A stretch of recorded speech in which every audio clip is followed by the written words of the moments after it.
अस्सलाम वालेकुम। आप देख रहे हैं कई video creation. Like comment share subscribe आपने ज़रूर करना है। कुछ लें चाहे ना लें, वीडियो की स्पीड को तेज़ किया होता है, उसके लिए मादरत। मटेरियल मैं जितना भी सेल करता हूँ, मटेरियल जो मेरे पास अवेलेबल होता है एनी टाइम, उसकी कैटलॉग बनी हुई है A to Z। देख लें, मेरे पास जितना मटेरियल सब कुछ कैटलॉग पे बड़े तरीके से उसको अपलोड भी किया है। पिक्चर साइज़ कलर एक एक चीज़ मेंशन की है। वहाँ से स्क्रीनशॉट लें या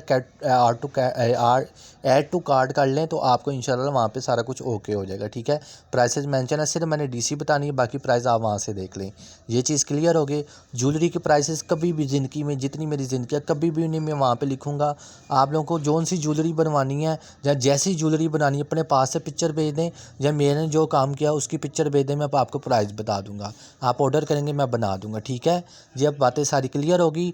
मोल्ड का कोर्स जब भी ज़िंदगी रही, जितने भी करना हुआ, 4,500 रुपये का कोर्स है मोल्ड का, मैं करवा दूँगा। अल्लाह हाफिज़।